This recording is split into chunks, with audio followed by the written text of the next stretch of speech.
हैं डॉक्यूमेंट्स के बारे में, क्या क्या डॉक्यूमेंट्स लगने वाले हैं।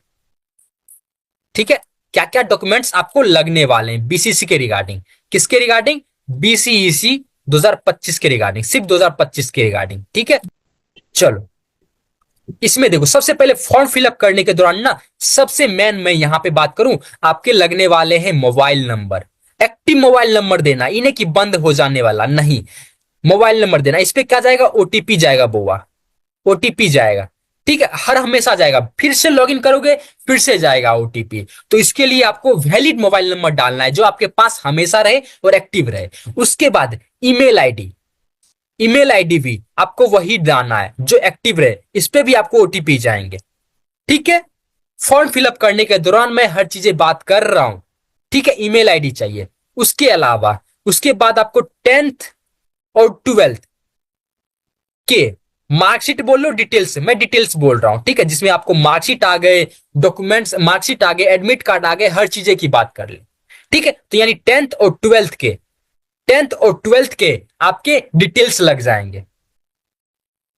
कोई दिक्कत नहीं है हर्षित, अगर कोई दिक्कत नहीं है, अगर आपकी एज 19 भी है तो कोई दिक्कत नहीं है। ठीक है, अगर एज 19 भी है तो आपको कोई दिक्कत नहीं है, बस 31 अगस्त 2025 तक आपके 16 वर्ष होने चाहिए। उससे ज्यादा हो तो कोई दिक्कत नहीं है, मैक्सिमम कुछ भी मांगा नहीं गया है। मैक्सिमम अगर आप 30 हो, हम अगर अभी बैठ सकते हैं तो हम भी आके आपके साथ बैठ जाएंगे। ठीक है, और आपको बता देंगे, है ना, मस्त फॉर्मूला है ना, मस्त ट्रिक है ना, बैठ जाए सर आप लोग के अच्छा साथ। होगा, आप भी बैठ जाइए, हाँ, आराम आप से लोग के पास साथ हो बैठ यस जाए। जाएंगे। सर। यस हाँ, सर। आप लोग के साथ बैठ जाएंगे, सब बता देंगे। चलो, कोई दिक्कत नहीं है, आप ही काफी हो, अरे बीसीसी के लिए आप ही काफी हो। सर मेरा अक्टूबर में 17 ईयर्स पूरेगा, कोई दिक्कत नहीं, 16 वर्ष होनी चाहिए, मिनिमम 16 वर्ष होनी चाहिए। खैर, हम डॉक्यूमेंट्स के बारे में बात कर रहे हैं। ठीक है, चलो, डॉक्यूमेंट्स में आपके 10th 12th के डिटेल्स आपको मांगे जाएंगे, वो आपको भर लेना है। देन आपके फोटोग्राफ, और फोटोग्राफ देख लीजिएगा कि 4-5 दिन पहले का है। और यहाँ पे नेम प्लेट में ना, जैसे होता है ना, जैसे डीओबी लिख लेते हैं, यहाँ पे तो डीओबी नहीं, डेट ऑफ फोटो लिख लेना है। ठीक है, डेट ऑफ फोटो लिखना है, नाम लिखना है, डेट ऑफ फोटो। आप जब फोटो बनवाने जाओगे ना, उसको बोलना कि नाम भी लिखना है नीचे में और डेट ऑफ फोटो भी लिखना है, डेट ऑफ बर्थ नहीं, डेट ऑफ फोटो, कब आप फोटो खिंचवा रहे हो। तो देखिएगा कि डॉक्यूमेंट्स में जो भी आप फोटो खिंचवाओगे ना, जो उनको बोलोगे कि हाँ ये डेट डालना है, डेट ऑफ फोटो डालना है, तो वो फोटो आप डालिएगा, वो डेट जो डालिएगा इसी मार्च अप्रैल का ही दे दीजिएगा। आज ही का डेट दीजिएगा, 9 मार्च का ही दीजिएगा, या तो 10 मार्च ही 10 अप्रैल ही दे दीजिएगा। ठीक है, समझ में आ गया, डेट ऑफ फोटो, और उसके ऊपर आपका नाम रहेगा। और पीछे जो होगा, जैसे मेरा ब्लैक है अभी, आपका पीछे व्हाइट होना चाहिए, लाइट कलर, या तो लाइट स्काई कलर का दे दीजिए, या लाइट ब्लू कलर दे दीजिए, या लाइट व्हाइट दीजिए, मतलब व्हाइट ही दे दीजिएगा। ठीक है, और दोनों कान ना, ये दोनों कान दिखना चाहिए। अगर चश्मा पहनने हुए तो चश्मा उतार के तब फोटो खिंचवाइएगा। ठीक है, अगर चश्मा पहनते हो तब, हीरोगिरी नहीं, है ना, हीरोगिरी नहीं। ठीक है, सर जी हीरो नहीं है ना, चलो। ठीक है, दोनों कान दिखना चाहिए, नाक दिखना चाहिए, आंख एकदम खुला रहना चाहिए, एकदम आंख बंद नहीं चाहिए, है ना, बोलेगा सूरदास है ना, तो ऐसा नहीं, है ना। चश्मा भी नहीं पहनना है। तो ये हमारा फोटोग्राफ हो गया, हमर नहीं, आप लोग का। ठीक है, इस तरीके से फोटो खिंचवाना है। और फिर उसके बाद हम जब आपको फॉर्म फिलअप करते हुए दिखाएंगे ना, उसमें आपको बहुत झंझट लगने वाला है। ठीक है, तो बहुत झंझट ना लगे, इससे अच्छा है कि आप मेरे नीचे जाओ, व्हाट्सएप का लिंक दिखेगा या व्हाट्सएप का नंबर मिलेगा, वहां पे व्हाट्सएप करो, आप लोग को घर बैठे हम आपका फॉर्म फिल करके आपको देंगे। ठीक है, हाँ, लेकिन जो प्राइस लगता है ना 1,000 रुपया के आसपास में, वो आपको देना होगा। जो भी चार्ज लगता है वो आपको देना होगा। ठीक है, अब वो तो हम अपन जेबी से नहीं लगा देंगे ना, 1,000 रुपया जो भी फॉर्म लगता है ना, तो वो आपको देना होगा, बाकी हम फॉर्म फिल आपके कर देंगे। ठीक है, चलो, जो भी चार्ज लगेगा वो आपको देना होगा। देन फोटोग्राफ हो गया, देन फोटोग्राफ के बाद सिग्नेचर हो गया। सिग्नेचर, सिग्नेचर आपको चाहिए हिंदी इंग्लिश दोनों में, हिंदी और इंग्लिश दोनों में, समझ गए, हिंदी और इंग्लिश दोनों में चाहिए।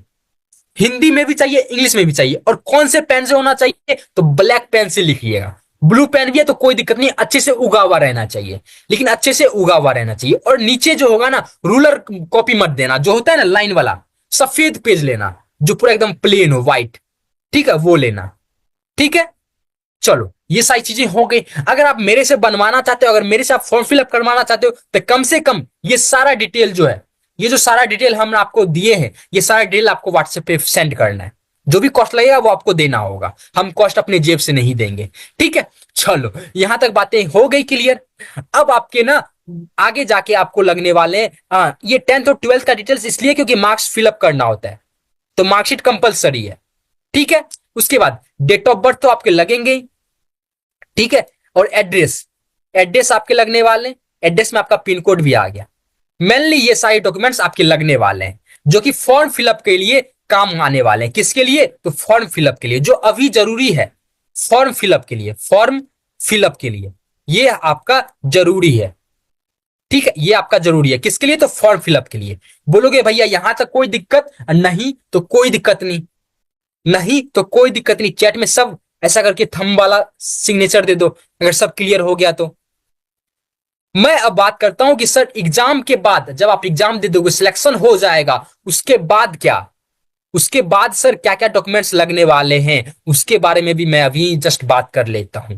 ठीक है सर, अभी जस्ट बात कर लेता हूं। देखो, सबसे पहले दिख रहा है, स्क्रीन दिख रहा है? Yes sir.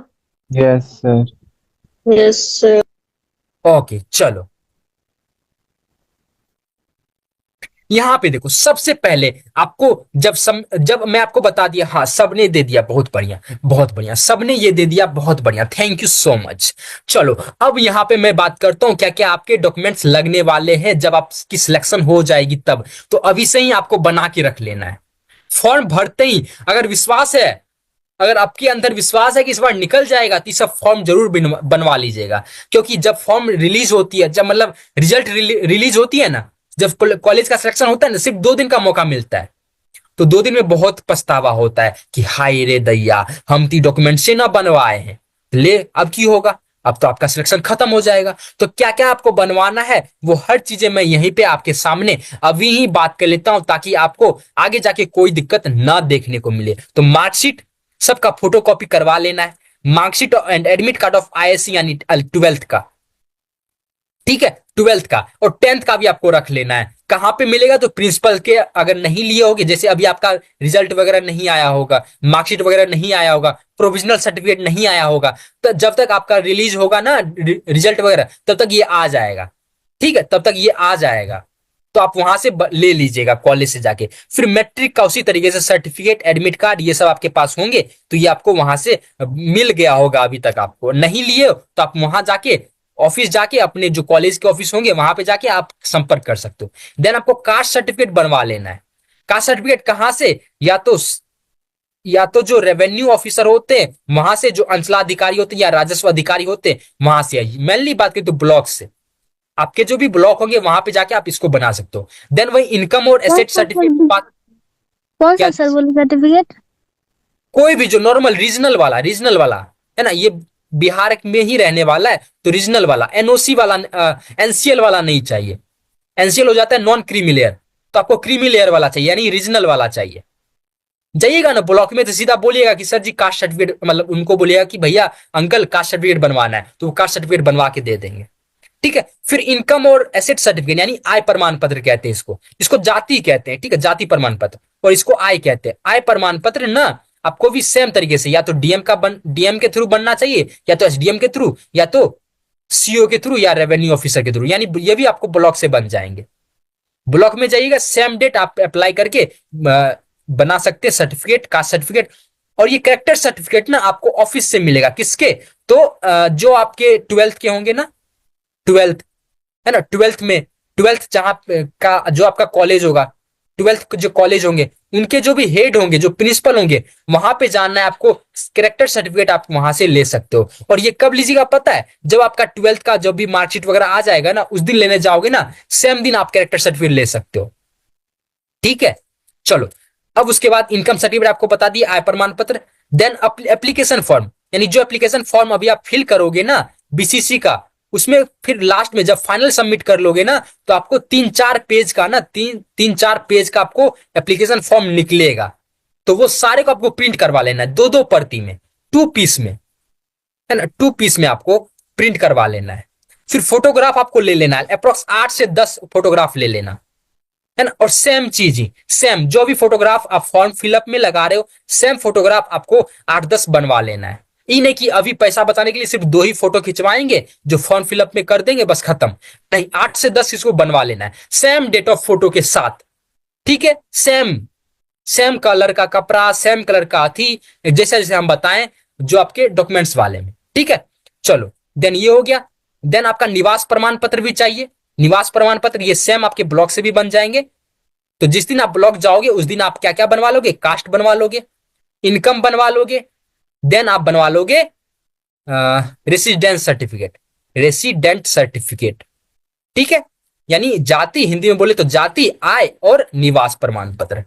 ठीक है, चलो उसके बाद अगर सारनाथी हो तो इसके लिए ये अप्रोक्स कोई नहीं होंगे, बिहार के कोई नहीं होते। अगर आपके माता पिता ना अगर कहीं पे एम्प्लॉय कर रहे हैं गवर्नमेंट ऑफ बिहार में, जैसे शिक्षा विभाग में या कोई भी विभाग में, बिजली विभाग में अगर काम कर रहे हैं तो उनका सर्टिफिकेट दे सकते हो आप। ठीक है, आपके पापा का सर्टिफिकेट पापा के नाम से। ठीक है, अगर आपके पापा किसी भी गवर्नमेंट स्कूल, किसी भी गवर्नमेंट, बिहार सरकार के गवर्नमेंट पे पोस्टेड है या कोई भी पब्लिक सेक्टर में है ना, या काम कर रहे हैं, तो उनका भी आपको सर्टिफिकेट देना होगा। ये सब उन्हीं के लिए कंपलसरी है जिनके माता पिता काम कर रहे हैं बिहार सरकार के अंदर में, उन लोग के लिए। बाकी अपने लोग के लिए कोई दिक्कत नहीं है ना, वैसे ही चले जाएंगे। सेम इसी तरीके से है कि अगर जो भी यूनाइटेड नेशनल ऑर्गेनाइजेशन के अंदर काम कर रहे हैं तो उनके लिए। ठीक है, अब जो बच्चे such candidate who have not studied in Bihar but केमली eligibility on ground of permanent approx 10 years or more of continuous resident in Bihar. अब बात कर लेते हैं, जैसे हम बात कर लेते हैं यूपी के हैं, ऐसे है नहीं बिहार के ही है। अगर मान लेते हैं यूपी के हैं हम, अगर हम बिहार में 10 साल से रह रहे हैं, पिछले 10 साल से बिहार में ही रह रहे हैं, मेरे मम्मी पापा यहीं पे काम कर रहे हैं, तो क्या करना है इसके रिगार्डिंग, इसके लिए सर्टिफिकेट चाहिए कि हाँ आप 10th में यहीं से कॉलेज बिहार से ही किए हो। ठीक है, गवर्नमेंट से आपका सर्टिफिकेट होनी चाहिए। हम यहाँ पे देखो साफ साफ लिखा हुआ है, लगातार 10 वर्ष या उससे अधिक समय तक रहने के कारण आपकी जो पात्रता है यानी एलिजिबिलिटी है उसका दावा करते हो, तो उसके लिए क्वालिफाइंग परीक्षा में जिस संस्थान से सम्मिलित हो रहे हो उसके नामांकन रजिस्टर में उनका जो अस्थायी पता है वो दर्ज हो, उसके उल्लेख में के साथ में एक एतत् अस्थायी प्रमाण पत्र भी दे है। यानी जो भी कॉलेज में आप 10th 12th की हो, दोनों तरफ से आपको ये सर्टिफिकेट लगेंगे। यहाँ आप 10 साल से देखो 10th भी यहां से की हो, 12th भी यहां से की हो, बिहार से की हो, बिहार के किसी भी कॉलेज से। ठीक है, अगर सर्विसमैन कोटा से हैं अगर आपके माता पिता, तो आपके यहाँ के सर्टिफिकेट लगेंगे। अगर आप डिसेबल्ड कोटा हो, यानी होता है ना जिसका हाथ टूटा हुआ है या बहुत दिन से अच्छे से दिखाई नहीं देता है, ठीक है, जो विकलांग कहते हैं, विकलांग सर्टिफिकेट, दिव्यांग सर्टिफिकेट, तो आपको ये लगेंगे। ठीक है, चलो ये सारी चीजें हो गई। बाकी यही सारी चीजें डॉक्यूमेंट्स हैं जो आपको लगने वाले हैं। ठीक है, जो आपको लगने वाले हैं। तो आई थिंक यहां तक आपको मेन हर चीजें बता दी गई है। ये मेन डॉक्यूमेंट्स हैं जो आपको अभी लगने वाले हैं। यहां पे आपको कोई दिक्कत, सेंट्रल गवर्नमेंट हो तब कोई दिक्कत नहीं है, लेकिन आपको रीजनल लगने चाहिए। हाँ, मम्मी पापा दोनों का। अगर आप यूपी में हो, यूपी से बिलोंग करते हो, आपका जो जन्म स्थान है वो यूपी है, लेकिन आप 10 साल से, पिछले 10 साल से आप यहां पे रह रहे हो, मीन्स अगर आप बात करें बिहार में रह रहे हो, तो आपको ये सर्टिफिकेट देना होगा। और जो गवर्नमेंट सेक्टर में काम कर रहे हैं, बिहार सरकार के अंदर में काम कर रहे हो अपने मम्मी पापा, तो क्या तो मम्मी या तो पापा, उसका सर्टिफिकेट चाहिए आपको, वहां पे अपलोड करना होगा। ठीक है, लेकिन ये सीक्रेट बात पता है, उतना कोई मायने नहीं रखता। ठीक है, उतना कोई मायने नहीं रखता, उससे ये नहीं होता कि आपका सीट कंफर्म है, नहीं। हाँ, लेकिन प्रायोरिटी लिस्ट ना थोड़ा ऊपर जाता है, बस ये थोड़ा फायदा होता है, बाकी और कोई फायदा नहीं होता। ठीक है, आई थिंक यहां तक समझ गए होगे। डॉक्यूमेंट्स के रिगार्डिंग अब कोई भी डाउट आपके सामने नहीं रहेंगे। ठीक है, मजा आया? नीचे जाके थंब कर दोगे एक बार, समझ में आ गई?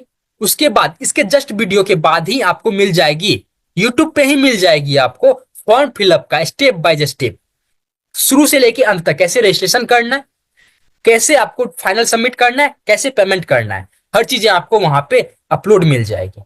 ठीक है, चलो अब बताओ, अब आपके कोई डाउट है तो बताओ। कोई डाउट नहीं है तो आज के लिए बस इतना ही रखते हैं। कल तक के लिए नमस्कार। वीडियो को देखते रहिए, शिवा क्लासेस, हंसते रहिए, मुस्कुराते रहिए। शिवा क्लासेस का वीडियो देखते रहिए, हंसते रहिए, मुस्कुराते रहिए। और एग्जाम में बहुत कम दिन बचा हुआ है, तो मेहनत करते रहिए।